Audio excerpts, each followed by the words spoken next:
Two Gentlemen of Verona by William Shakespeare. Act 1, Scene 1, Verona, an open place.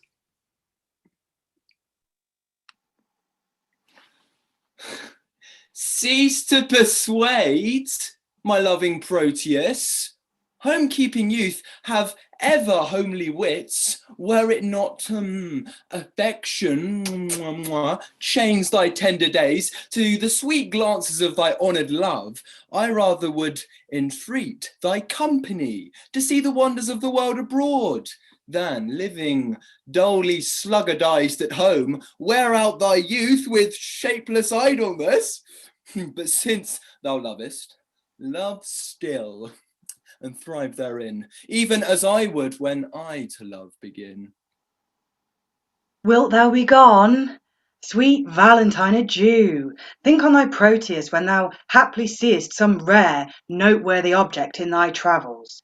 Wish me partaker in thy happiness when thou dost meet good hap, and in thy danger, if ever danger do environ thee, commend thy grievance to my holy prayers, for I will be thy beadsman, Valentine. And on a love book, pray for my success.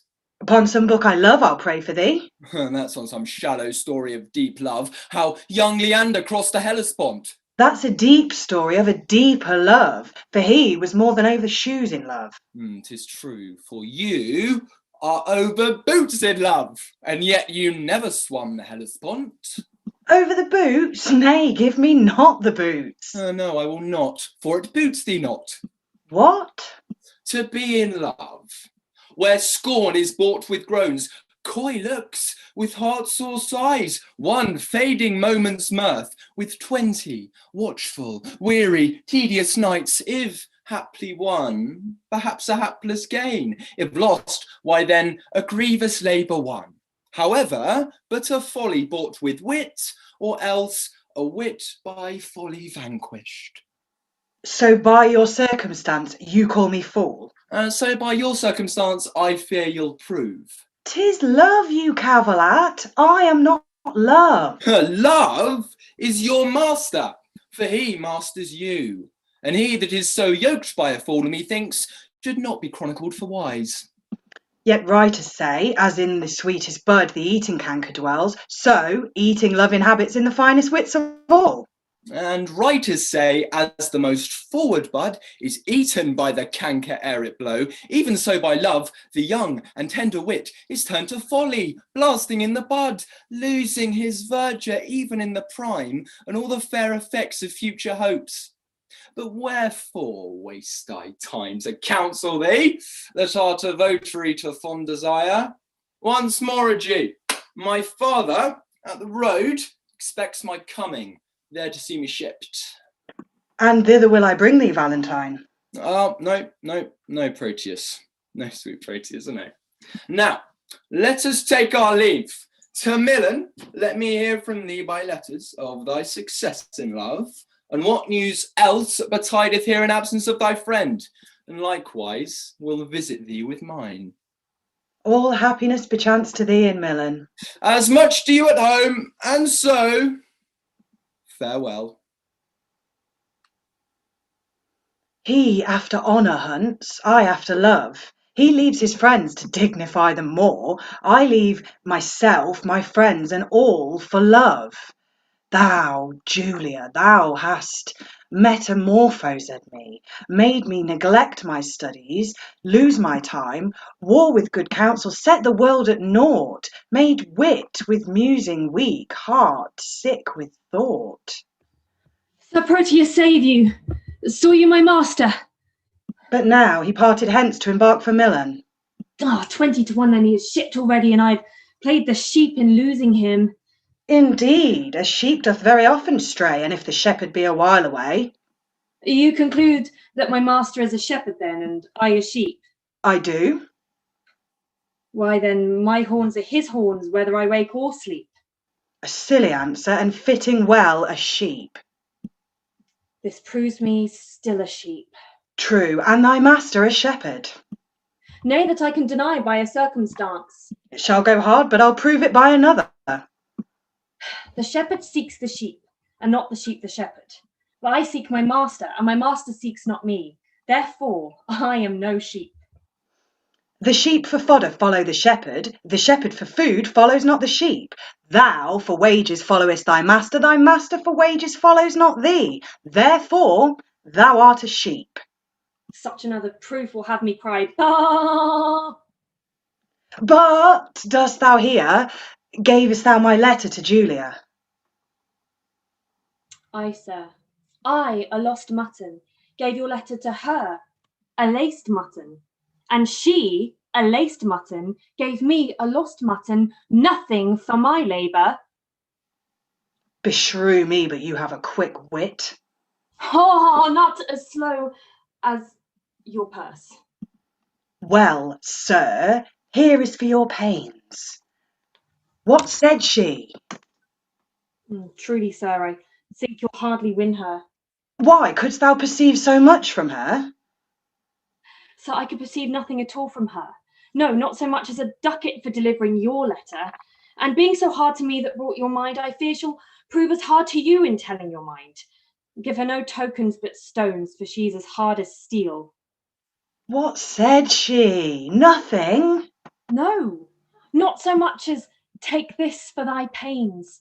To satisfy your bounty, I thank you. You have tested me in requital, whereof henceforth carry your letters yourself. And so, sir, I'll commend you to my master. Go, be gone, to save your ship from wreck, which cannot perish, having thee aboard, being destined to a drier death on shore. I must go send some better messenger. I fear my Julia would not deign my lines, receiving them from such a worthless post. Act 1, Scene 2, Verona, Julia's bedroom. Say, Lucetta, now that we are alone, wouldst thou then counsel me to fall in love? Ay, cousin, so thou stumblest not unheedfully. Well, of all the fair resort of gentlemen that every day with parley encounter me, in thy opinion, which's the worthiest love? Please thee, repeat their names. I'll show my mind according to my shallow, simple skill. Okay. What thinkst thou of the fair Sir Eglamour? As of a knight, well spoken, neat and fine, but were I thee, he never shall be mine. What thinkst thou of the rich Mercatio? Well, of his wealth, but of himself, so. Oh, what thinkst thou of the gentle Proteus? Lord, what folly reigns in us! Now, what means this passion at his name? Pardon, dear cousin, 'tis a passing shame that I, unworthy body as I am, should censure thus the lovely gentleman. Well, why not on Proteus, as of all the rest? Then thus, of all the good, I think him best. Your reason? I have no other but a woman's reason. I think him so, because I think him so. And wouldst thou have me cast my love on him? Ay, if thou thought they love not cast away. Why, he of all the rest hath never moved me. Yet he of all the rest I think best loves you. But his little speaking shows his love but small. Fire that closest kept burns most of all. But they do not love that do not show their love. Oh, they love least that let men know their love. Would I knew his mind. To use this paper, cousin. To Julia. Say, from whom? That the contents will show. Say, who gave it thee? Valentine's spell, sent I think from Proteus. He would have given it thee, but I, being in the way, did in thy name receive it. Pardon the fault, I pray. Now, by my modesty, a goodly broker, dare you presume to harbour wanton lines, to whisper and conspire against my youth? Now, trust me, 'tis an office of great worth, and you an officer fit for the purpose, or else return no more into my sight. To plead for love deserves more fee than hate, Will ye be gone? that you may ruminate.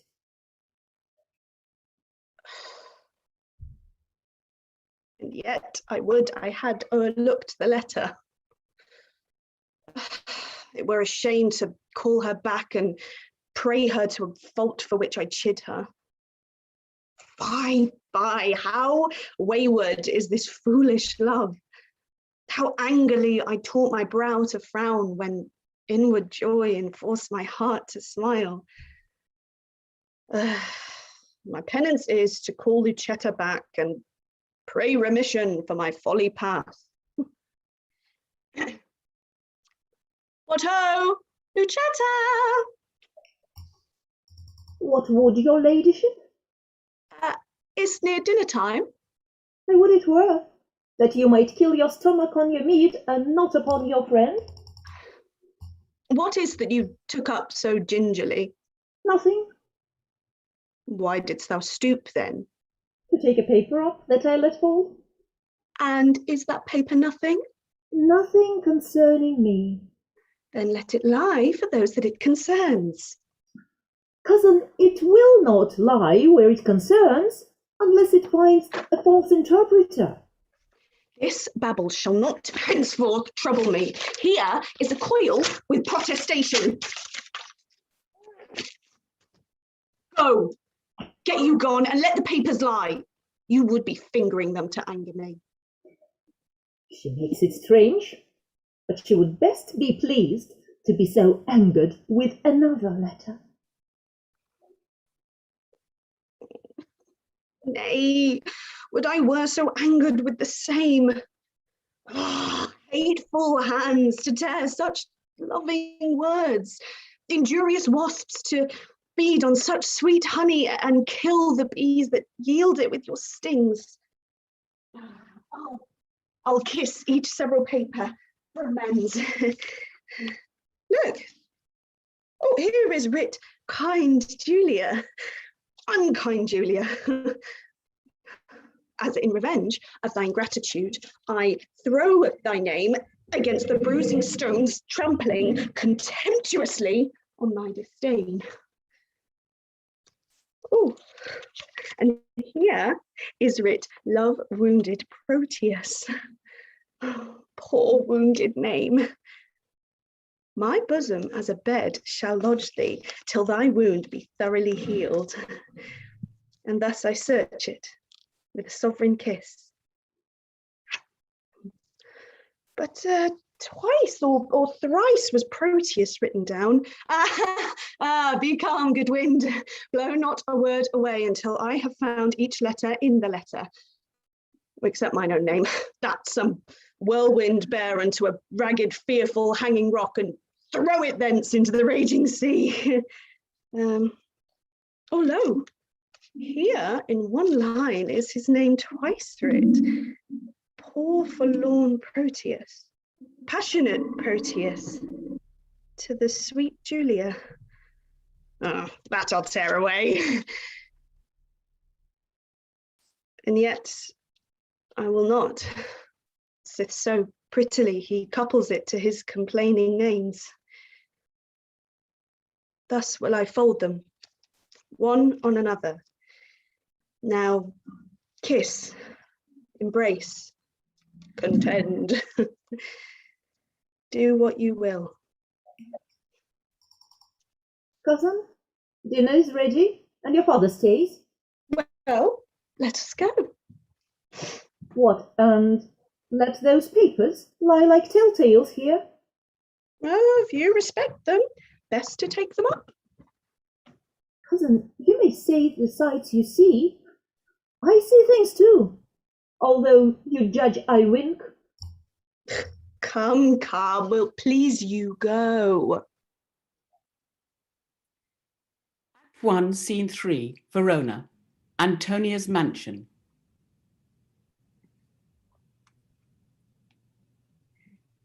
Tell me, Panthina, what sad talk was that wherewith my brother held you in the cloister? 'Twas of his nephew, Proteus, your son. Why, what of him? He wondered that my lady would suffer him to spend his youth at home, while other men of slender reputation put forth their sons to seek preferment out, some to the wars to try their fortune there, some to discover islands far away, some to the studious universities.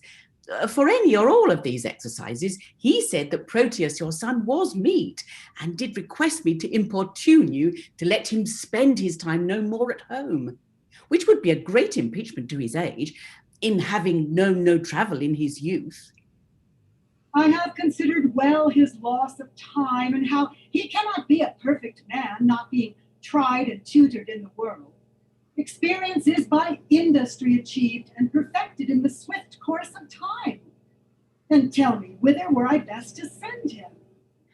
I think my lady is not ignorant how his companion, youthful Valentine, attends the Empress in her royal court. I know it well. 'Twere good, I think, my lady sent him thither. There shall he practise tilts and tournaments, hear sweet discourse, converse with noblemen, and be in the eye of every exercise worthy his youth and nobleness of birth. I like thy counsel. Well hast thou advised, and that thou mayest perceive how well I like it, the execution of it shall make known. Even with the speediest expedition, I will dispatch him to the Empress' court. Tomorrow, may it please you, Don Alfonso, with other gentlemen of good esteem, are journeying to salute the Empress and to commend their service to her will. Good company, with them shall Proteus go, and in good time now will we break with him. Sweet love, sweet line, sweet life. Here is her hand, the agent of her heart. Here is her oath for love, her honour's pawn. Oh, that our mothers would applaud our loves and seal our happiness with their consents. Oh, heavenly Julia. Now, what letter are you reading there? May it please your lady, 'tis a word or two of commendation, sent from Valentine, delivered by a friend that came from him. Lend me the letter. Let me see what news. There is no news, madam, but that he writes how happily he lives, how well beloved and daily graced by the Empress, wishing me with him, partner of his fortune. And how stand you affected to his wish? As one relying on my lady's will, and not depending on his friendly wish. My will is something sorted with his wish. Muse not that I thus suddenly proceed, for what I will, and there an end. I am resolved that thou shalt spend some time with Valentine at the Empress' court. What maintenance he from his friends receives, like exhibition thou shalt have from me. Tomorrow, be in readiness to go. Excuse it not, for I am peremptory. Madam, I cannot be so soon provided. Please you deliberate a day or two. Look, what thou wants shall be sent after. No more of stay. Tomorrow thou must go. Come on, Panthina. You shall be employed to hasten on his expedition. Thus have I shunned the fire for fear of burning, and drenched me in the sea where I am drowned. I feared to show my mother Julia's letter, lest she should take exceptions to my love. But with the vantage of mine own excuse hath she accepted most against my love. Oh, how this spring of love resembleth the uncertain glory of an April day, which now shows all the beauty of the sun, and by a cloud takes all away. Sir Proteus, your mother calls for you. She is in haste. Therefore, I pray you to go. Why, this it is. My heart accords thereto, and yet 1,000 times it answers no. Act 2, Scene 1. The northern Italian city of Milan, the Duchess's palace. Sir, your glove. Not mine, my gloves are here. Why then this may be yours, for it is but one. Let me see. Aye, give it me. It's mine. Oh, sweet ornament that decks a thing divine. Oh, Silvia, Silvia. Madam Silvia, Madam Silvia. How now, sirrah? Oh, she is not within hearing, sir. Why, sir, who bade you call her? Your worship, sir, or else I mistook. Well, you'll still be too forward. And yet I was last chidden for being too slow. Go to, sir. Tell me, do you know Madam Silvia? She that your worship loves? Why, how know you that I'm in love? Marry, by these special marks. First you have learned, like Sir Proteus, to wreathe your arms like a malcontent, to relish a love song like a robin redbreast, to walk alone like one that hath the pestilence, to sigh like a schoolboy that had lost his ABC, to weep like a young wench that had buried her grandam, to fast like one that takes to diet, to watch like one that fears robbing, to speak puling like a beggar at Halamus. You were wont when you laughed to crow like a cock, when you walked to walk like one of the lions. When you fasted, it was presently after dinner, and when you looked sadly, it was for want of money. And now you're so metamorphosed with a mistress that when I look upon you, I can hardly think you my master. Are all these things perceived in me? They are all perceived without ye. Without me, they cannot.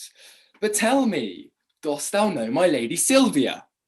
She that you gaze on so as she sits at supper? Hast thou observed that? Even she, I mean. Why, sir, I know her not.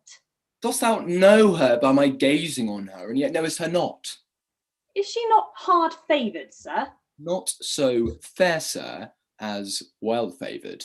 Oh, sir, I know that well enough. What dost thou know? That she's not so fair as of you well favoured. I mean that her beauty is exquisite, but her favour infinite. That's because one is painted and the other is out of all count. How painted and how out of count? Marry, sir, so painted that to make her fair no man counts of her beauty. How esteemest thou me? I account of her beauty. You never saw her since she was deformed. How long hath she been deformed? Ever since you loved her. I have loved her ever since I saw her, and still I see her beautiful. If you love her, you cannot see her. Why? Because love is blind. Oh, that you had mine eyes, or your own eyes that had the lights they were wont to have when you chid at Sir Proteus for going ungartered. What should I see then? Your own present folly and her passing deformity. For he, being in love, could not see to garter his hose, and you, being in love, cannot see to put on your hose. Belike, sir, then, you were in love, for last morning you could not see to wipe my shoes. True, sir, I was in love with my bed.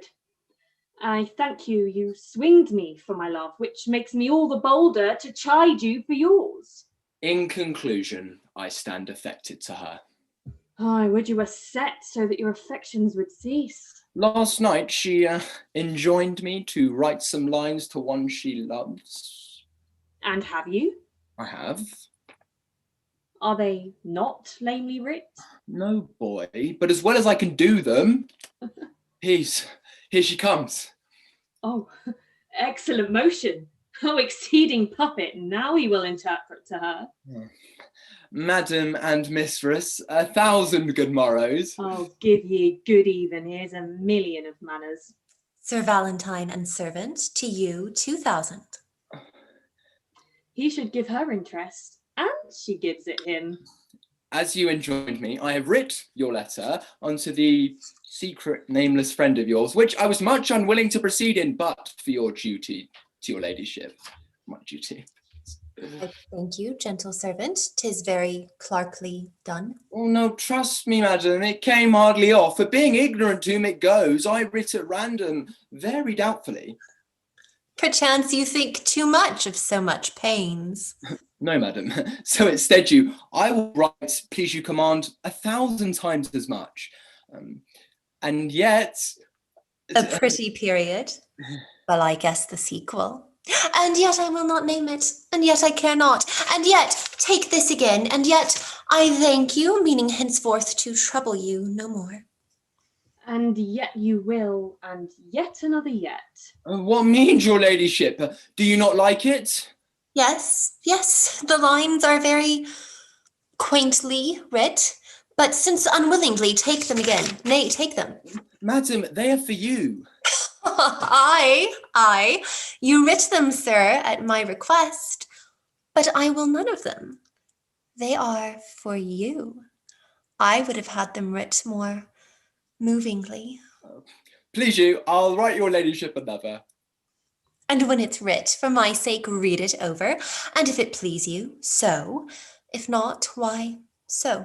If it please me, madam, what then?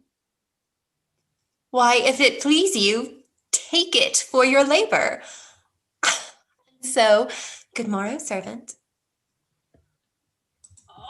Oh, jest unseen, inscrutable, invisible, as a nose on a man's face or a weathercock on a steeple. My master sues to her, and she hath taught her suitor, he being her pupil, to become her tutor. Oh, excellent device! Was there ever heard a better, that my master being scribe to himself should write the letter? How now, sir? What are you reasoning with yourself? Nay, I was rhyming. 'Tis you that has the reason. To do what? To be a spokesman for Madam Silvia. To whom? Why, to yourself. Why, she woos you by a figure. What figure? By a letter, I should say. Why, she hath not writ to me. What needs she, when she hath made you write yourself? Why, do you not perceive the jest? No, believe me. No believing you indeed, sir. Did you perceive her earnest? She gave me none, except an angry word. Oh, why, she hath given you a letter. That's the letter I writ to her friend. And that letter hath she delivered, and there an end. Oh, I would it were no worse. Oh, I'll warrant you, 'tis all well. For often you have writ to her, and she, in modesty, or else for want of idle time, could not again reply, or fearing else some other messenger that might her mind discover, herself have taught her love himself to write unto her lover. All this I speak in print, for in print I found it. Why muse you, sir? 'Tis dinner time. I have dined. Oh, but hearken, sir. The chameleon love may feed on air, but I am one most nourished by victuals, and would fain have meat. Oh, be not like your mistress. Be moved, be moved.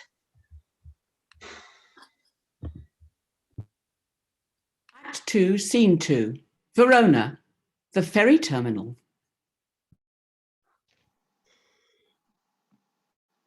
Have patience, gentle Julia. I must, where is no remedy. When possibly I can, I will return. If you turn not, you will return the sooner. Take this remembrance for thy Julia's sake. Why then, we'll make exchange. Here, take you this. And we'll seal the bargain with a holy kiss. Here is my hand for my true constancy. And when that hour o'er slips me in the day, wherein I sigh not, Julia, for thy sake, the next ensuing hour some foul mischance torment me for my love's forgetfulness. My mother stays my coming. Well, Answer not. The tide is now. Nay, not thy tide of tears. That tide will stay me longer than I should. Julia, farewell. What, gone without a word? Ay, so true love should do. It cannot speak, for truth hath better words than deeds to grace it. Sir Proteus, you are stayed for. Go, I come, I come. Alas, this parting strikes poor lovers dumb. Act 2, Scene 3. Verona, Launce's house. It will be this hour ere I have done weeping. All the kind of Launces have this very thought. I have received my proportion, like the prodigious son, and I'm going with Sir Proteus to the Imperial's court. I think Crab, my dog, be the sourest-faced dog that ever lived. my mother weeping, my father wailing, my sister crying, the maid howling, the cat wringing its hands, and all the house in great perplexity, yet did not this cruel-hearted cur shed one tear. He's a stone, a very pebble stone. A statue would have wept at our parting. Nay, my grandam, having no eyes, look, you wept herself blind at our parting. Nay, I'll show you the manner of it. This shoe is my father. No, this left shoe is my father. No, that cannot be so neither. Aye. This left shoe is my mother. It has the words of soul. This left shoe with the hole is my mother, and this is my father.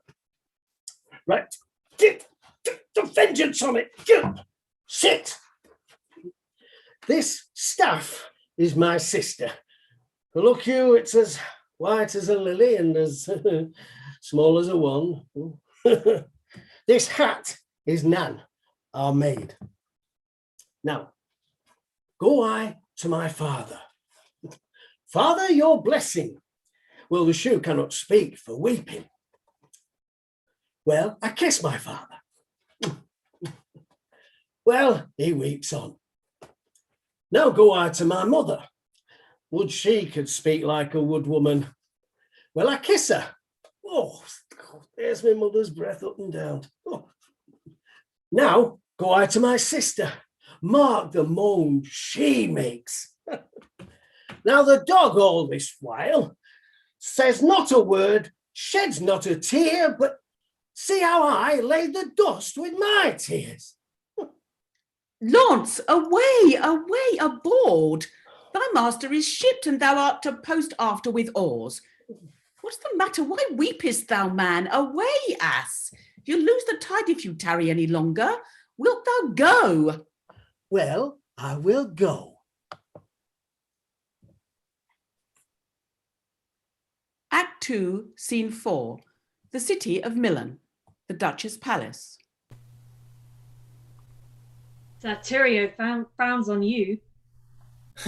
Aye, boy, it's for love. And not of you. Of my mistress, then. 'Twere good you knocked him. Servant, you are sad. Indeed, madam, I seem so.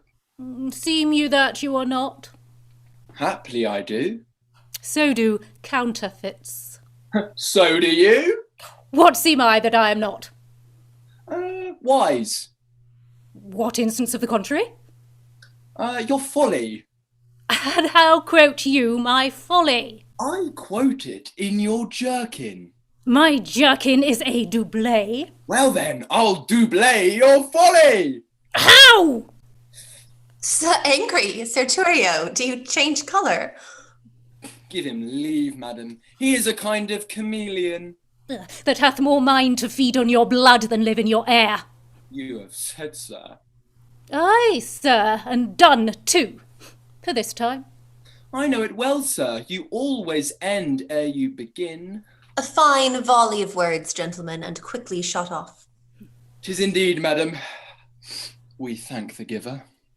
Who is that, servant? Yourself, sweet lady, for you gave the fire.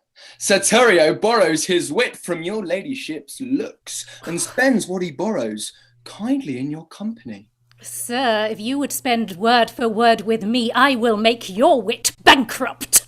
I know it well, sir. You have an exchequer of words, and I think no other treasure to give your followers, for it appears by their bare liveries that they live by your bare words. No more, gentlemen, no more. Here comes my mother. Now, daughter Silvia, you are hard beset. Sir Valentine, your father's in good health. What say you to a letter from your friends of much good news? My lady, I will be thankful to any happy messenger from thence. Know ye Donna Antonia, your countrywoman? I am a good lady. I know the gentlewoman to be of worth and worthy estimation, and not without desert so well reputed. Hath she not a son? I'm a good lady, a son that well deserves the honour and regard of such a mother. You know him well. I know him as myself, for from our infancy we have conversed and spent our hours together. Yet hath Sir Proteus, for that's his name, made use and fair advantage of his days. He is complete in feature and mind, with all good grace to grace a gentleman. Beshrew me, sir, but if he makes this good, he is worthy for an empress' love, as meet to be an emperor's counsellor. Well, sir, this gentleman is come to me with commendations from great potentates, and here he means to spend his time a while. I think 'tis no unwelcome news to you. Should I have wished a thing, it had been he. Welcome him, then, according to his worth. Silvia, I speak to you, and to you, Sir Thurio. For Valentine, I need not cite him to it. I will send him hither to you presently. This is the gentleman I told your ladyship had come along with me, but that his mistress did hold his eyes locked in her crystal looks. Belike that now she hath enfranchised them upon some other pawn for fealty. Nay, sure, I think she holds them prisoners still. Nay, then he should be blind, and being blind, how could he see his way to seek out you? Why, lady, love hath 20 pair of eyes. They say that love hath not an eye at all. Ah, to see such lovers, Thurio, as yourself, upon a homely object, love can wink. Have done, have done. Here comes the gentleman. Welcome, dear Proteus! Ah, mistress, I beseech you, confirm his welcome with some special favour. His worth is warrant for his welcome hither, if this be he you oft have wished to hear from. Mistress, it is. Sweet lady, entertain him to be my fellow servant, your ladyship. Too low a mistress for so high a servant. Not so, sweet lady, but too mean a servant to have a look of such a worthy mistress. Leave off discourse of disability. Sweet lady, entertain him for your servant. My duty will I boast of, nothing else. And duty never yet did want his meed. Servant, you are welcome to a worthless mistress. I'll die on him that says so but yourself. That you are welcome? That you are worthless. Madam, my lady your mother would speak with you.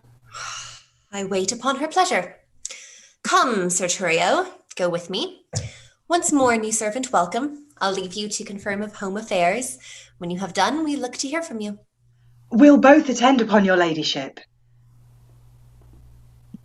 Now, tell me, how do all from whence you came? Your friends are well and have them much commended. And how do yours? I left them all in health. How does your lady, and how thrives your love? My tales of love were wont to weary you. I know you join not in a love discourse. Ay, Proteus, but that life is altered now. I have done penance for contemning love, whose high, imperious thoughts have punished me with bitter fasts, with penitential groans, with nightly tears, and daily heart-sore sighs, for in revenge of my contempt of love, love hath chased sleep from my enthralled eyes, and made them watchers of mine own heart's sorrow. Oh, gentle Proteus, love's a mighty lord, and hath so humbled me, as, I confess, there is no woe to his correction, nor to his service, no such joy on earth. Now, no discourse, except it be of love. Now can I break my fast, dine, sup, and sleep upon the very naked name of love. Enough. I read your fortune in your eye. Was this the idol that you worship so? Even she. And is she not a heavenly saint? No, but she is an earthly paragon. Call her divine. I will not flatter her. Why, Valentine, what braggadism is this? She is alone. Then let her alone. Not for the world. My foolish rival that her mother likes, only if his possessions are so huge, is gone with her along, and I must after, for love, thou knowest, is full of jealousy. But she loves you. Aye, and we are betrothed, nay, more. Our marriage hour, with all the cunning manner of our flight, determined of how I must climb her window, the ladder made of cords, and all the means plotted and agreed on for my happiness. Oh, good Proteus, go with me to my chamber in these affairs to aid me with thy counsel. Go on before, I shall inquire you forth. I must unto the road to disembark some necessaries that I needs must use, and then I'll presently attend on you. Will thee make haste? I will. Even as one heat another heat expels, or as one nail by strength drives out another, so the remembrance of my former love is by a newer object quite forgotten. Is it mine or Valentine's praise, her true perfection or my false transgression, that makes me reasonless to reason thus? She is fair, and so is Julia that I love, that I did love, for now my love is thawed, which, like a waxen image gainst a fire, bears no impression of the thing it was. Methinks my zeal to Valentine is cold, and that I love him not as I was wont. Oh, but I love his lady too much, and that's the reason I love him so little. How should I dote on her with more advice, that thus without advice begin to love her? 'Tis but her picture I have yet beheld, and that hath dazzled my reason's light. But when I look on her perfections, there is no reason but I shall be blind. If I can check my erring love, I will. If not, to compass her, I'll use my skill. Act 2, Scene 5. The city of Milan, a back street in the city. Launce, by mine honesty, welcome to Milan. Forswear not thyself, sweet youth, for I am not welcome. I reckon this always, a man be never undone till he be hanged, nor never welcome to a place till a certain shot be paid, and the mistress say, welcome. Come on, you madcap. I'll to the alehouse with you presently, where for one shot of 5 pence thou shalt have 5,000 welcomes. But, sirrah, how did thy master part with Madam Julia? Marry, after they closed in earnest, they parted very fairly in jest. But shall she marry him? No. How then, shall he marry her? No, neither. What, are they broken? No, they're both as whole as a fish. Why then, what stands the matter with them? Married us. When it stands well with him, it stands well with her. What an arse art thou, I understand thee not. What a block thou art, thou canst not. My staff understands me. What thou sayest? Aye, and what I do too. See, I but lean, and my staff understands me. It stands under thee, indeed. Ah, understand, stand under, it's all one. But tell me true, will it be a match? Ask me dog. If you say yea, it will. If you say no, it will. If you shake his tail and say naught, it will. The conclusion is then that it will. Yeah, you'll get nothing from me but by a parable. 'Tis well I get it so. But Launce, sayest thou that my master has become a notable lover? I never knew him otherwise. Then how? As a notable lover, as thou reportest him. Why, thou horse and ass, thou mistakest me. What? Thou fool, I meant not thee, I meant the master. I tell thee, my master has become a hot lover. I care not, though he burn himself in love. If thou wilt, go with me to the alehouse. If not, thou art an heathen and not worth the name of Christian. Why? Well, because thou hast not the charity to go to the ale with a Christian. Wilt thou go? At thy service. Act 2, Scene 6. The city of Milan, the Duchess' palace. To leave my Julia shall I be forsworn. To love fair Silvia shall I be forsworn. To wrong my friend I shall be much forsworn. Oh, sweet suggesting love, if thou hast sinned, teach me thy subject to excuse it. At first I did adore a twinkling star, but now I worship a celestial sun. I cannot leave to love, and yet I do. But there I leave to love where I should love.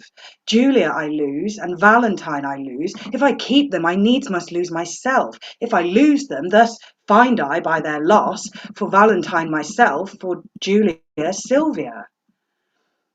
I to myself am dearer than a friend, for love is still most precious in itself. And Silvia, witness heaven that made her fair, shows Julia but a white and pasty girl. I shall forget that Julia is alive, remembering that my love for her is dead. And Valentine I'll hold an enemy, aiming at Silvia a sweeter friend. I cannot now prove constant to myself without some treachery used to Valentine. This night he meaneth with a corded ladder to climb celestial Silvia's chamber window, myself in counsel his competitor.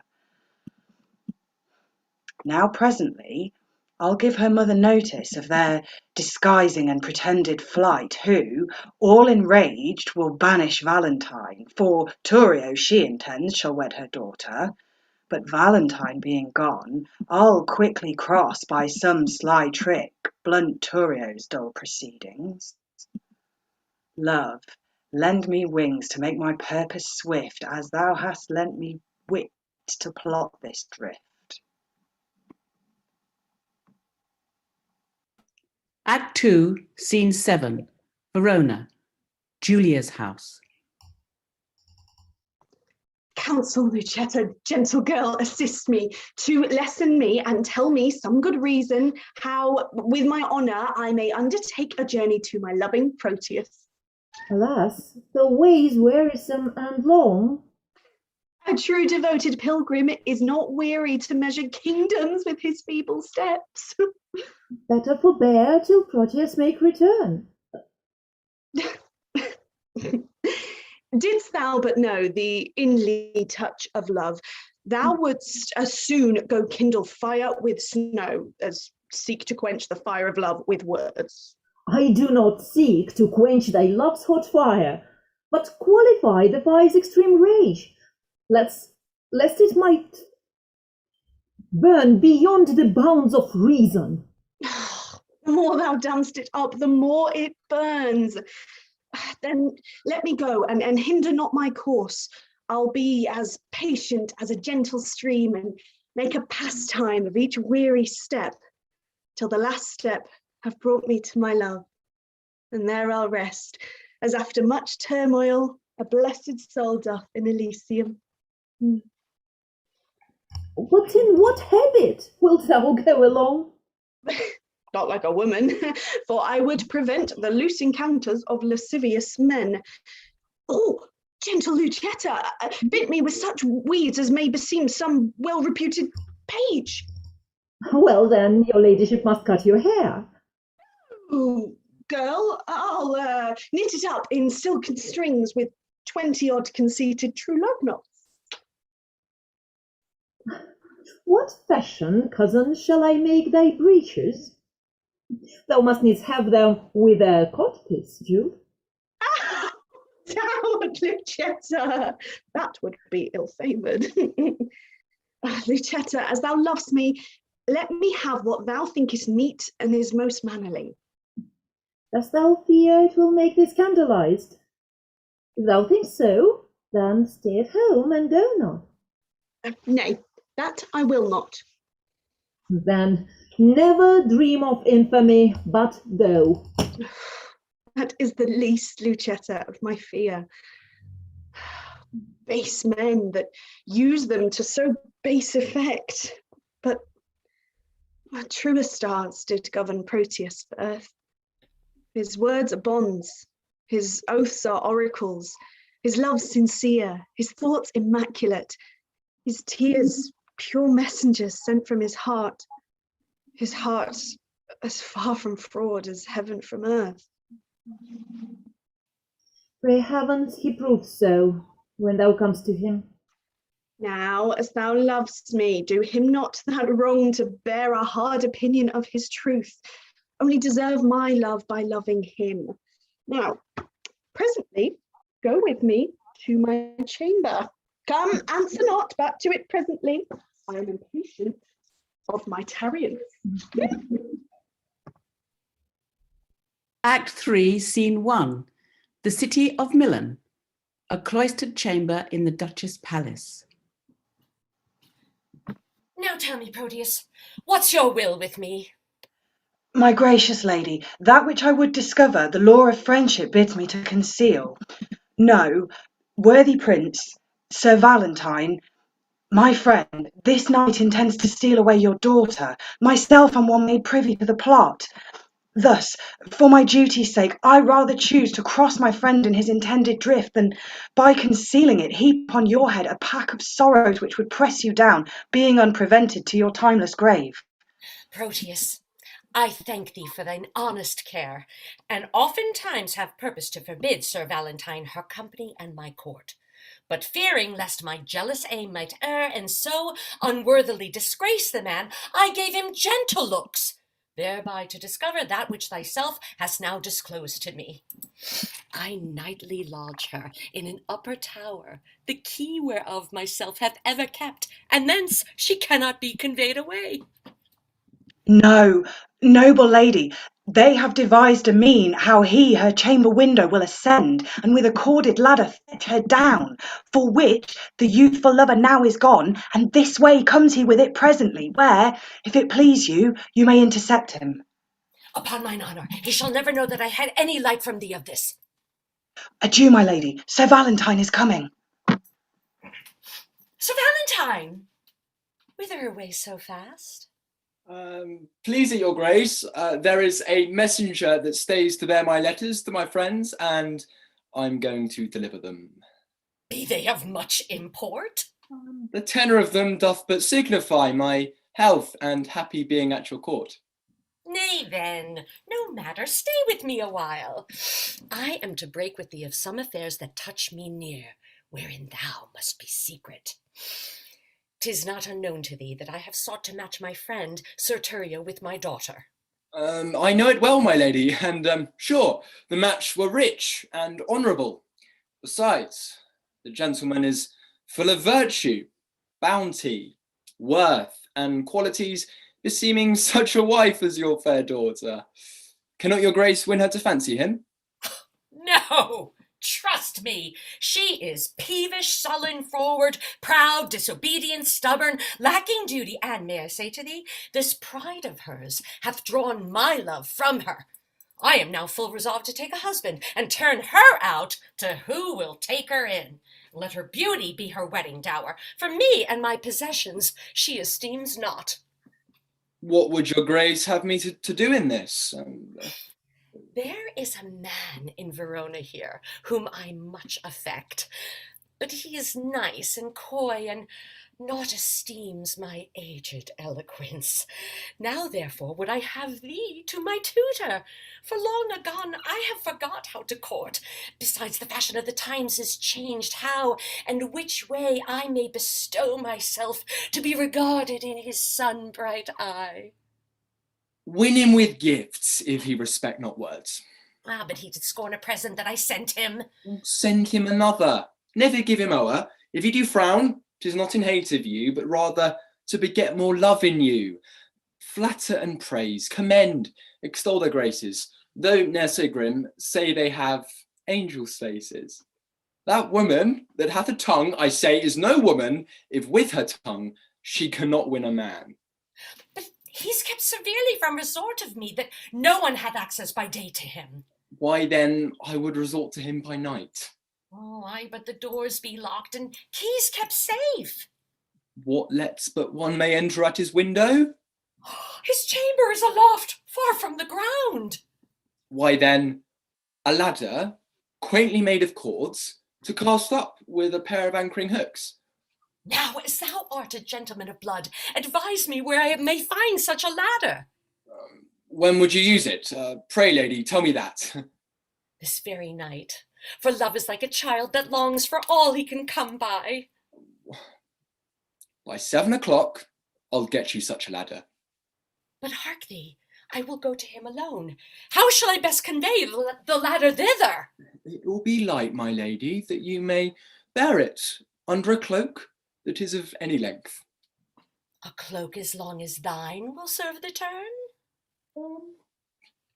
I am a good lady.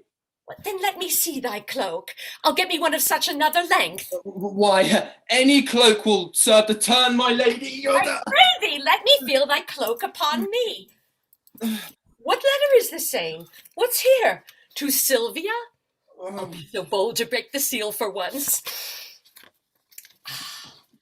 My thoughts do harbour with my Silvia nightly, and servants they are to me that send them flying. Oh, could their master come and go as lightly, himself would lodge where senseless they are lying. What's this? Silvia, this night I will enfranchise thee? 'Tis so. And here's the ladder for thy purpose. Wilt thou reach stars because they shine on thee? Go, base intruder, overweening hick!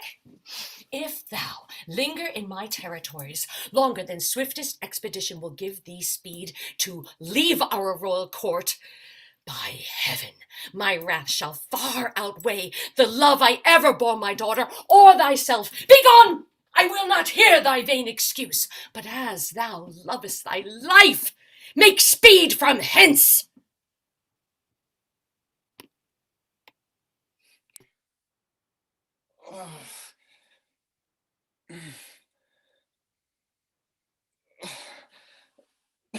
And why not death rather than living torment? To die is to be banished from myself. And Silvia is myself. Banished from her is self from self, a deadly banishment. Oh, what light is light if Silvia be not seen? What joy is joy if Silvia be not by? Unless it be to think that she is by and feed upon the shadow of perfection.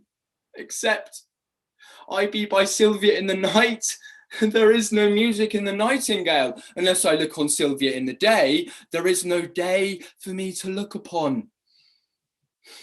She is my essence, and I leave to be. If I be not by her fair influence, fostered, illumined, cherished, kept alive, I fly not death, to fly his deadly doom. Tarry I here, I but attend on death, but fly I hence, I fly away from life.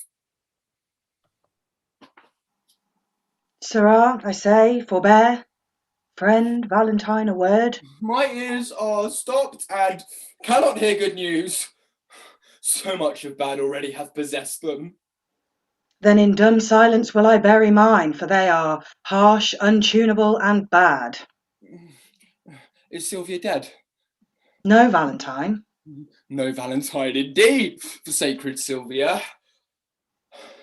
Hath she forsworn me? No, Valentine. No Valentine, if Silvia had forsworn me. What is your news? Sir, there is a proclamation that you have vanished. That thou art banished. Oh, that's the news. From hence, from Silvia, and from me, thy friend. Oh, I fed upon this woe already, and now excess of it will make me surfeit. Doth Silvia know that I am banished? Aye, and she hath offered to the doom, which, unreversed, stands in effectual force, a sea of melting pearls, which some call tears. No more. Unless the next word that thou speakst have some malignant power upon my life. If so, I pray thee, breathe it in mine ear as ending anthem of my endless dolor. Cease to lament for that thou canst not help, and study help for that which thou lament'st.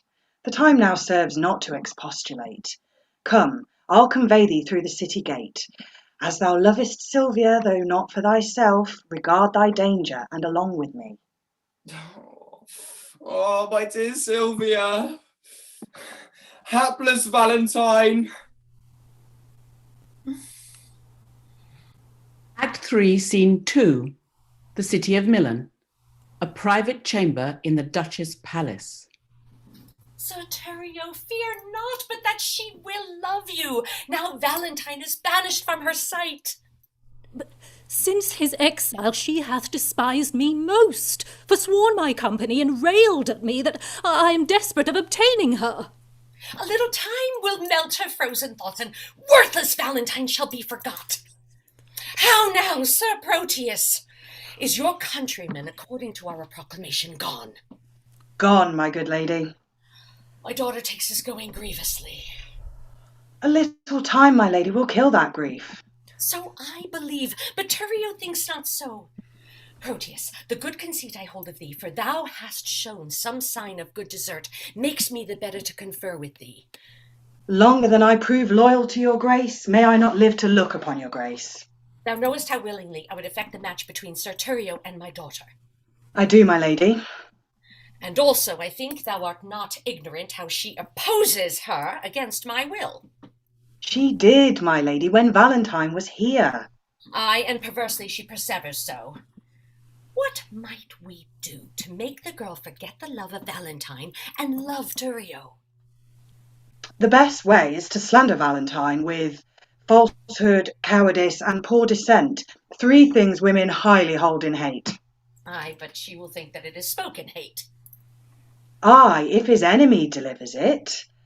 Therefore it must with circumstance be spoken by one whom she esteemeth as his friend. Then you must undertake to slander him. And that, my lady, I shall be loath to do. 'Tis an ill office for a gentleman, especially against his very friend. Where your good word cannot advantage him, your slander can never endamage him. Therefore the office is indifferent, being entreated to it by your friend. You have prevailed, my lady.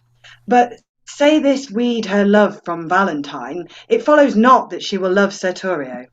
Therefore, as you unwind her love from him, you must provide to bottom it on me, which must be done by praising me as much as you in worth dispraise Sir Valentine. And Proteus, we dare trust you in this kind because we know, on Valentine's report, you are already love's firm votary and cannot soon revolt and change your mind. As much as I can do, I will effect. But you, Sir Thurio, are not sharp enough. You must lay lime to tangle her desires by wailful sonnets whose composed rhymes should be full fraught with serviceable vows. This discipline shows thou hast been in love. And thy advice this night I'll put in practice. I have a sonnet that will serve the turn to give the onset to thy good advice. About it, gentlemen. We'll wait upon your grace until after supper, and afterwards determine our proceedings. Even know about it. I will pardon you. Act 4, Scene 1. The frontiers of Mantua in a forest.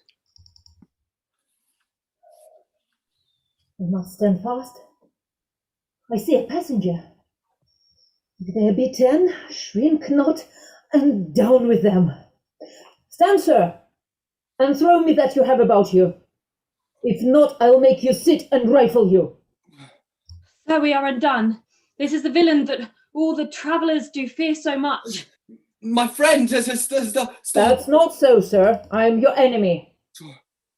Peace, I'll hear you speak. Aye, by my beard I will, for he is a proper man. Then know that I have little wealth to lose. A man, I am crossed with adversity. My riches are these poor habiliments, of which, if you should here disfurnish me, you take the sum and substance that I have. Whither travel you? To Verona. Whence came you? From Milan. Have you long sojourned there? Some 16 months, and longer might have stayed if crooked fortune had not thwarted me. What? Have you been banished thence? I was. For what offence? For that which now torments me to rehearse. I killed a man, whose death I much repent, but yet I slew him manfully in fight, without false vantage or base treachery. Well, ne'er repent it, if it were done so. But were you banished for so small a fault? Well, I was, and help me glad of such a doom. By the bare scalp of Robin Hood's fair friar, this fellow were a king for my wild faction. I'll have him. Master, be one of them. It's an honourable kind of thievery. Peace, villain. Tell me this. Have you anything to take to? Nothing but my fortune. Know thou then that I am a gentleman. Myself was from Verona banished for practising to steal away a lady, an heir, and near allied unto the Duchess. And then from Mantua for a gentleman who in my mood I stabbed into the heart. But to the purpose, for I cite my faults that they may hold excused my lawless life. And partly seeing you are beautified with goodly shape, and by your own report a linguist, and a man of such perfection. Therefore I parley to you, are you content to be my general, to make a virtue of necessity, and live as I do in this wilderness? But if thou scorn my courtesy, thou diest. Thou shalt not live to brag what I have offered. I take your offer, and will live with you, provided that you do no outrages on silly women or poor passengers. No, I detest such wild base practices. Come, go with me. I'll bring thee to my crew. Act 4, Scene 2. The Duchess' Palace, below Silvia's chamber.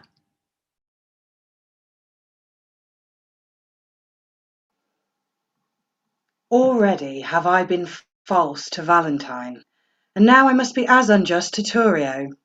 Under the colour of commending him, I have accessed my own love to prefer. But Silvia is too fair, too true, too holy to be corrupted by my worthless gifts. When I protest true loyalty to her, she twits me with my falsehood to my friend. When to her beauty I commend my vows, she bids me think how I have been forsworn in breaking faith with Julia, whom I loved. And notwithstanding all her sudden quips, the least whereof would quell a lover's hopes, yet, spaniel-like, the more she spurns my love, the more it grows and fawneth on her still. But here comes Thurio. Now must we to her window, and give some evening music to her ear. How now, Sir Proteus, have you crept before us? Ay, gentle Thurio, for you know that love will creep in service where it cannot go. Ay, but I hope, sir, that you love not here.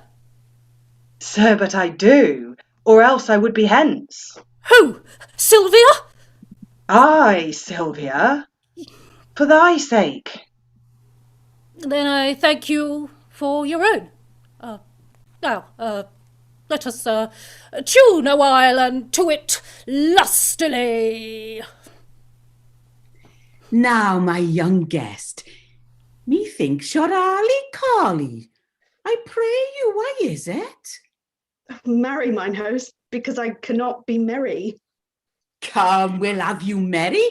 I'll bring you where you shall hear music and see the gentleman that you asked for. But shall I hear him speak? Aye, that you shall. That will be music. Is he among these? Aye, but peace. Let's hear him. Me, me, me, me, me, me, me, me, me, me, me, me, me, me, me. Who is Silvia? What is she? That all our swains commend her. Holy, fair, and wise is she, the heavens such grace hath lent her, that she might admired be. Is she kind as she is fair? For beauty lives with kindness, love doth to her eyes repair. And after to her eyes repair, to help him of his blindness, and being helped inhabits there. Then to Silvia let us sing, that Silvia is excelling, she excels each mortal thing that on the dull earth dwelling. Let us to her garlands bring, yo! How now? Are you sadder than you were before? How do you? The music likes you not. You mistake. The musician likes me not. He plays false, hostess. I perceive you delight not in music. You would have them always play but one thing? I would always have one play but one thing. But, host, doth this Proteus that we talk on often resort unto this gentlewoman? I tell you what Launce, his man, told me. He loved her out of all nick. Peace, stand aside, the company parts. Sir Thurio, fear not you. I will so plead that you shall say my cunning drift excels. At St. Gregory's Well. Madam, good even to your ladyship. I thank you for your music, gentlemen. Who is that spake? One lady, if you knew his pure heart's truth, you would quickly learn to know him by his voice. Your Proteus, as I take it. Sir Proteus, gentle lady, and your servant. What's your will? That I may compass yours. You have your wish. My will is even this, that presently you hie you home to bed. Thou subtle, perjured, false, disloyal man! Think'st thou I am so shallow, so conceitless, to be seduced by thy flattery, that hast deceived so many with thy vows? Return, return, and make thy love amends. For me, by this pale queen of night, I swear, I am so far from granting thy request, that I despise thee for thy wrongful suit, and by intend to chide myself, even for this time I spend in talking to thee. I grant, sweet love, that I did love a lady, but she is dead. 'Twere false if I should speak it, for I am sure she is not buried. Say that she be. Yet Valentine, thy friend, survives, to whom thyself art witness, I am betrothed. And art thou not ashamed to wrong him with thy importunacy? I likewise hear that Valentine is dead. And so suppose am I, for in his grave, assure thyself, my love is buried. Sweet lady, let me rake it from the earth. Go to thy lady's grave, and call hers thence, or at the least in hers sepulchre thine. He heard not that. Madam, if your heart be so obdurate, vouchsafe me yet your picture for my love, the picture that is hanging in your chamber. To that I'll speak, to that I'll sigh and weep, for since the substance of your perfect self is else devoted, I am but a shadow, and to your shadow will I make true love. If 'twere a substance, you would sure deceive it, and make it but a shadow, as I am. I am very loath to be your idol, sir. But since your falsehood shall become you well, to worship shadows and adore false shapes, send to me in the morning, and I'll send it. And so, good rest. As wretches have o'er night that wait for execution in the morn. Host, will you go? Pray you, where lies Sir Proteus? Marry, at my house. Trust me, I think 'tis almost day. Oh, not so, but it hath been the longest night that e'er I watched, and the most heaviest.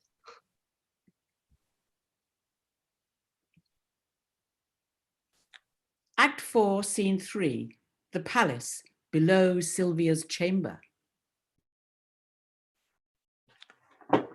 This is the hour that Madame Silvia entreat me to call and know her mind. There's some great matter she'd employ me in. Madam, madam. Who calls? Your servant and your friend, one that attends your ladyship's command. Dear Eglamour, 1,000 times good morrow. As many, worthy lady, to yourself. According to your ladyship's impose, I'm thus early come to know what service it is your pleasure to command me in. My Eglamour, thou art a gentleman. Think not I flatter, for I swear I do not. Valiant, wise, remorseful, well accomplished. Thou art not ignorant what dear goodwill I bear unto the banished Valentine, nor how my mother would enforce me marry vain Thurio, whom my very soul abhors. Thyself hast loved, and I have heard thee say no grief did ever come so near thy heart as when thy lady and thy true love died, upon whose grave thou vowedst pure chastity. O Eglamour, I would to Valentine, to Mantua, where I hear he makes abode, and for the ways are dangerous to pass, I do desire thy worthy company, upon whose faith and honour I repose. Urge not my mother's anger, Eglamour, but think upon my grief, a lady's grief, and on the justice of my flying hints, to keep me from a most unholy match, which heaven and fortune still reward with plagues. I do desire thee, even from a heart as full of sorrows as the sea of sands, to bear me company and go with me, if not to hide what I have said to thee, that I may venture to depart alone. Madam, I pity much your grievances, which, since I know virtuously are placed, I give consent to go along with you, recking as little what betideth me, as much as I wish all good befortune you. When will you go? This evening coming. Where shall I meet you? At Friar Patrick's cell, where I intend holy confession. I will not fail your ladyship. Good morrow, gentle lady. Good morrow, dear sweet Eglamour. 4, Scene 4, Milan. Near Launce's hostel.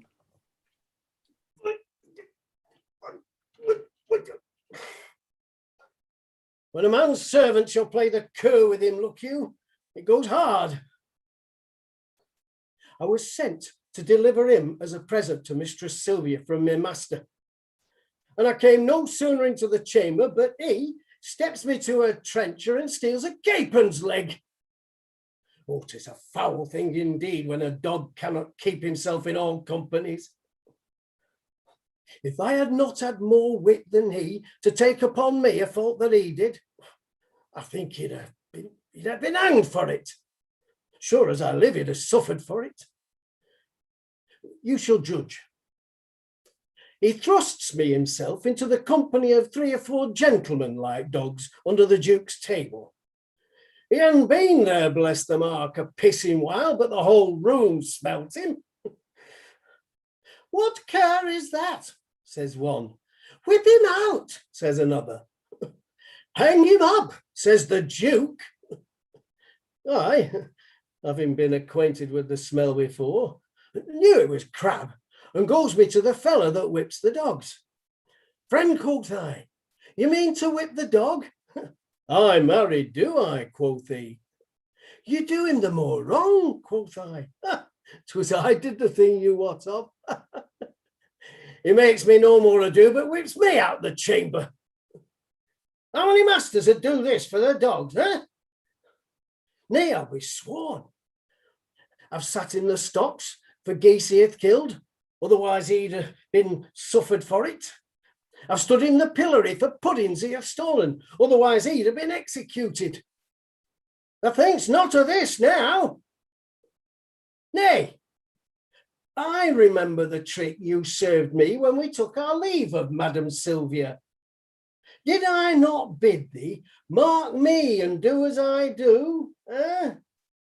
When didst thou see me heave up my leg and make water on a gentlewoman's farthingale?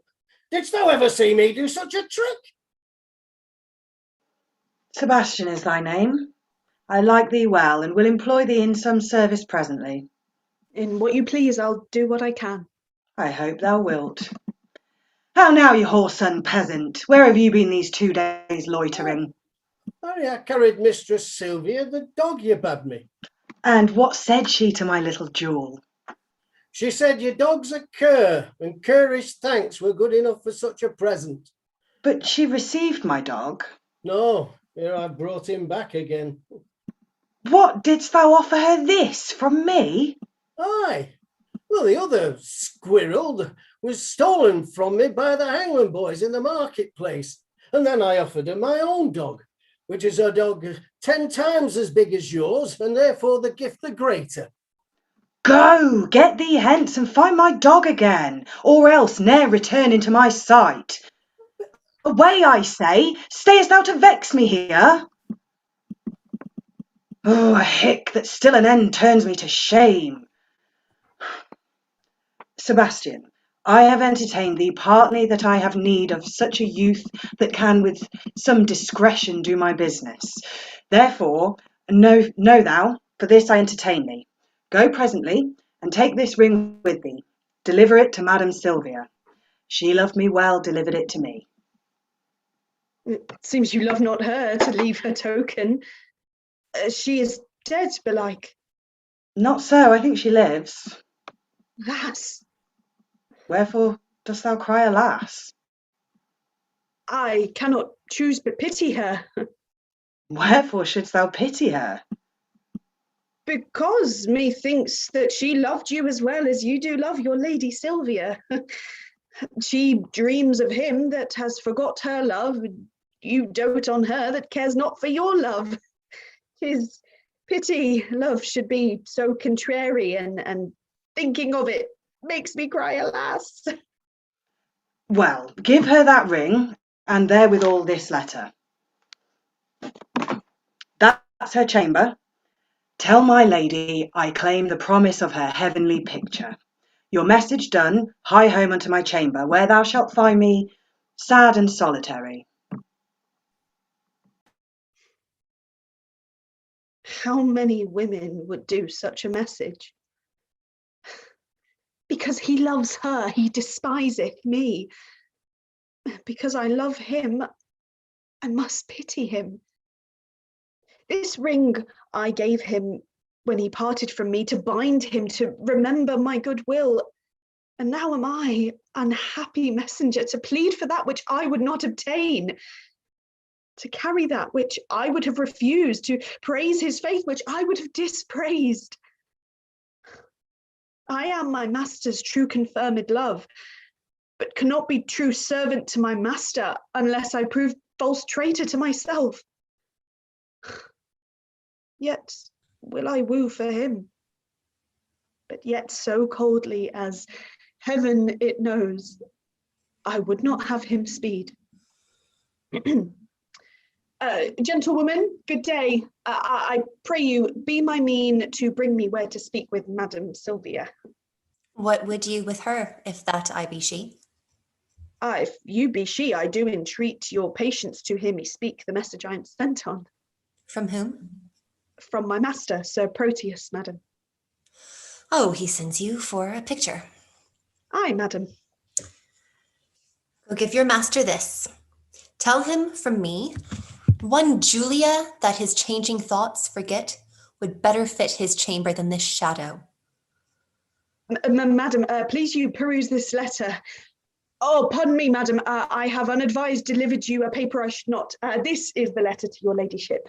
I pray thee, let me look on that again. It may not be, good madam. Pardon me. There, hold. I will not look upon your master's lines. I know they are stuffed with protestations and full of new-found oaths, which he will break as easily as I do tear his paper. Madam, he sends your ladyship this ring. The more shame for him that he sends it me, for I have heard him say 1,000 times his Julia gave it him at his departure. Though his false finger have profaned the ring, mine shall not do his Julia so much wrong.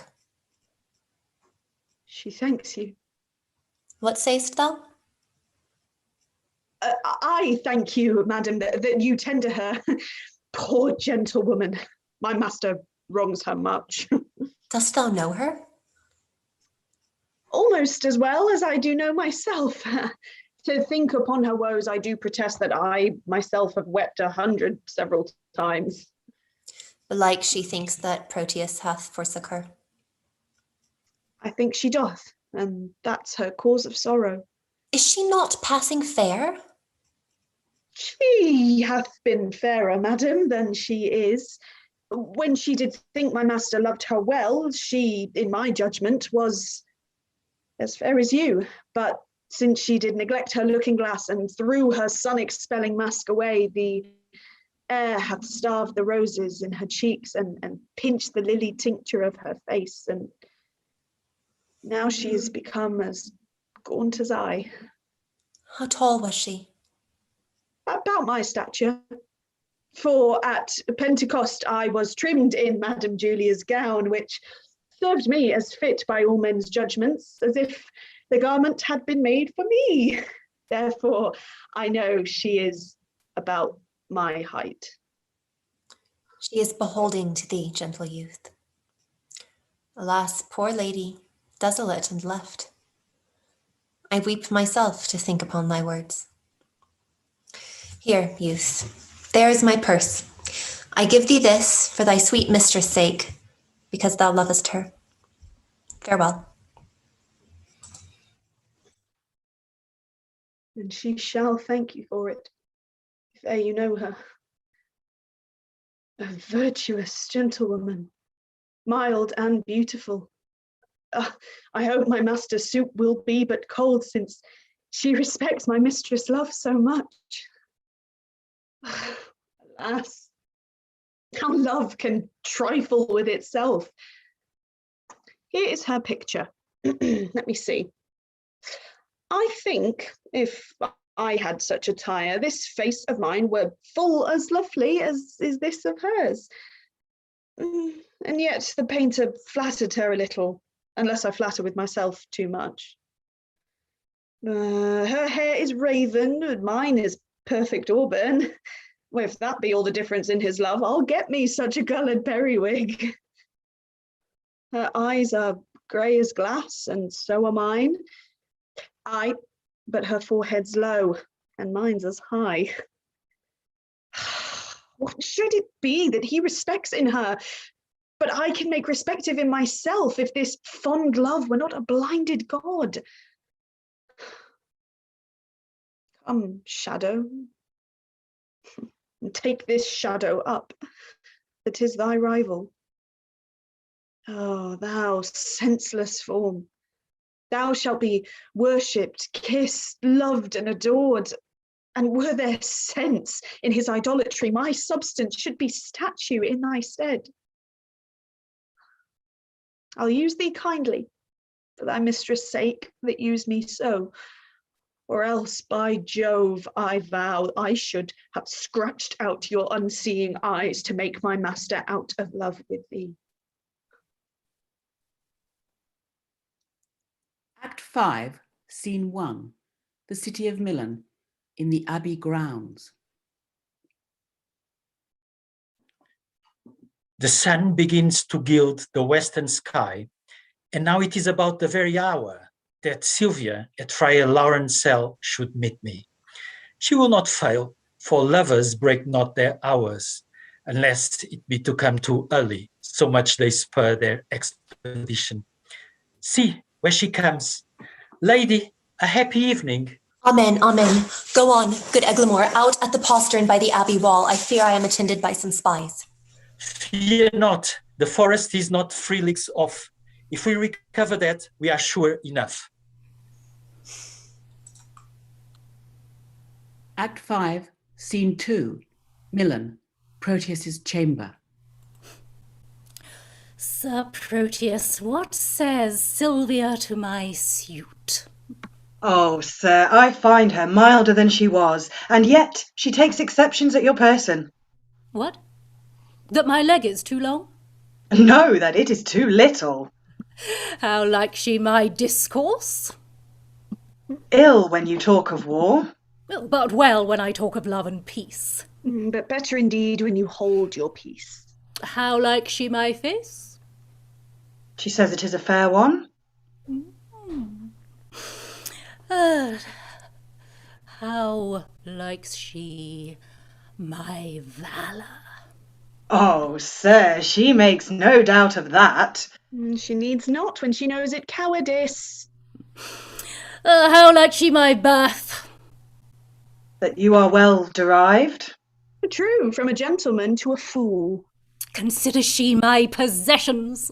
Oh, aye, and pities them. Wherefore? That such an ass should owe them. That they are out by lease. Here comes the Duchess. How now, Sir Proteus, how now, Thurio? Which of you saw Sir Eglamour of late? Not I. Nor I. Saw you my daughter? Neither. Why, then she's fled unto that peasant Valentine, and Eglamour is in her company. Therefore, I pray you, stand not to discourse, but mount you presently, and meet with me upon the rising of the mountain foot that leads towards Mantua, whither they are fled. Dispatch, sweet gentlemen, and follow me! Why, this it is to be a peevish girl that flies her fortune when it follows her. I'll after. More to be revenged on Eglamour than for the love of reckless Silvia. And I will follow, more for Silvia's love than hate of Eglamour that goes with her. And I will follow, more to cross that love than hate for Silvia that is gone for love. Act 5, Scene 3, in the forests of Mantua.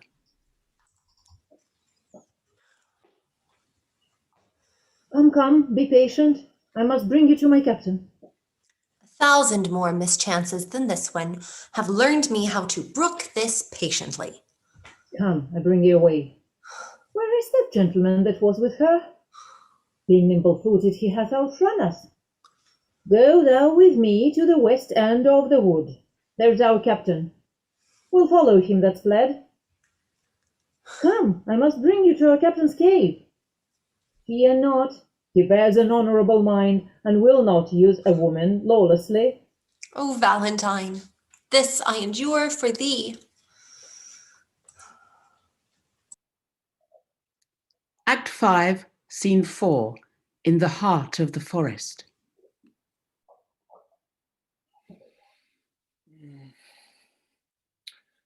How use doth breed a habit in a man. This shadowy desert, unfrequented woods, I better brook than flourishing people towns. Here can I sit alone, unseen of any, and to the nightingale's complaining notes, tune my distresses and record my woes. Repair me with thy presence, Silvia, thou gentle nymph, cherish thy forlorn swain. What hallowing and what stir is this the day? This is my mate, that make her wills her law, have some unhappy passenger in chase. She loved me well, yet I have much to do to keep her from uncivil outrages. Withdraw thee, Valentine. Who's this comes here? Madam, this service have I done for you. Vouchsafe me for my meed but one fair look. A smaller boon than this I cannot beg, and less than this I am sure you cannot give. Oh, how like a dream is this I see and hear. Love, lend me patience to forbear a while. Please, please. Oh, miserable, unhappy that I am. Unhappy were you, madam, ere I came, but by my coming I have made you happy.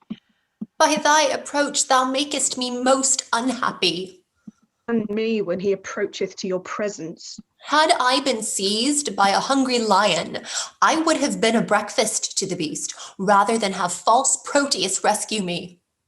Oh, heaven be judge how I love Valentine, whose life's as tender to me as my soul, and full as much for more there cannot be. I do detest false, perjured Proteus. Therefore be gone, solicit me no more.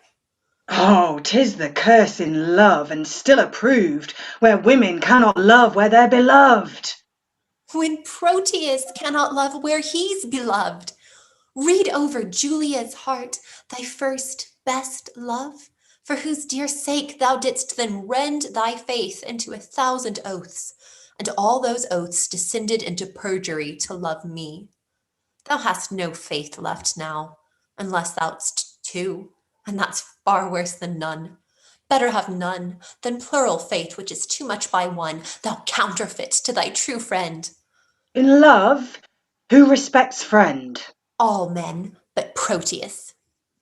Nay, if the gentle spirit of moving words can in no way change you to a milder form, I'll woo you like a soldier, at arm's end, and love you 'gainst the nature of love, force you yield to my desire. Ruffian, forego those rude uncivil words. Valentine! Thou friend of an ill fashion, thou common friend that's without faith or love. For such is a friend now, treacherous man. Thou hast beguiled my hopes, nor but mine eye could have persuaded me. Now I dare not say I have one friend alive. Thou wouldst disprove me. Who should be trusted when one's own right hand is perjured to the bosom? Proteus, I'm sorry, I must never trust thee more. My shame and guilt confounds me. Forgive me, Valentine. If hearty sorrow be sufficient ransom for offence, I tender it here. I do truly suffer as much as e'er I did commit.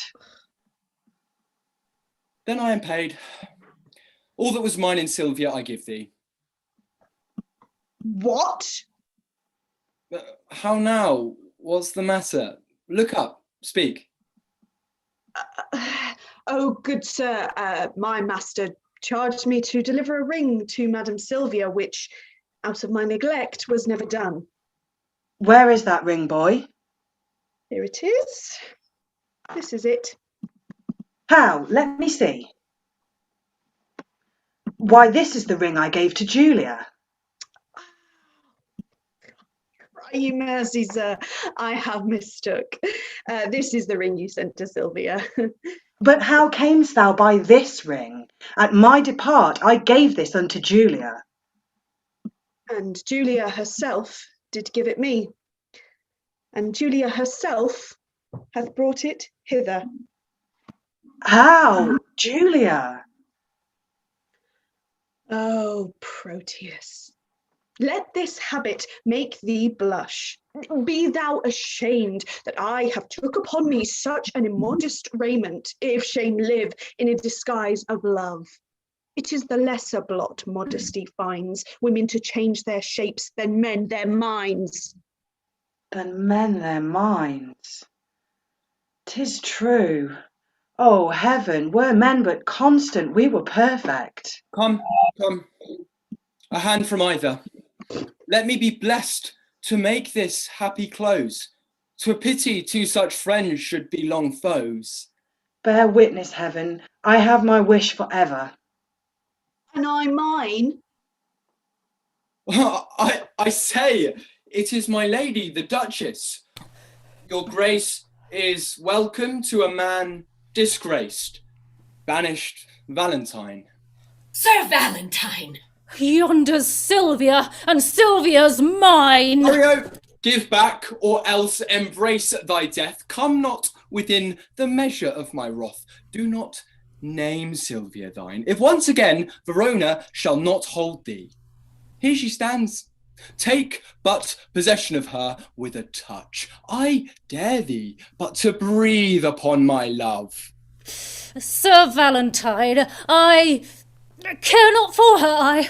I hold him but a fool that will endanger his body for a girl that loves him not. I claim her not, and therefore she is thine. The more degenerate and base art thou, to make such means for her as thou hast done, and leave her on such slight conditions? Now, by the honour of my ancestry, I do applaud thy spirit, Valentine, and think thee worthy of an empress' love. Know then I here forget all former griefs. Thou art a gentleman, and well derived. Take thou thy Silvia, for thou hast deserved her. I thank your grace. I now beseech you, for your daughter's sake, to grant one boon that I shall ask of you. This banished woman that I've kept withal, forgive her what she has committed here. She is reformed, civil, full of good, and fit for great employment. Thou hast prevailed. I pardon her and thee. Come, let us go. We will include all jars with triumphs, mirth, and rare solemnity. One feast, one house, one mutual happiness.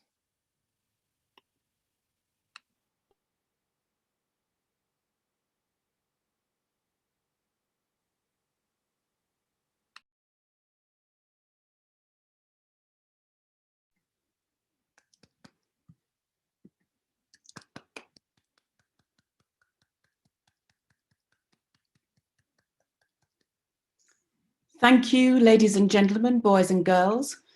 Lovely audience, this has been a live stream on YouTube and it'll be available to watch again at a later date. It has been recorded. Thank you.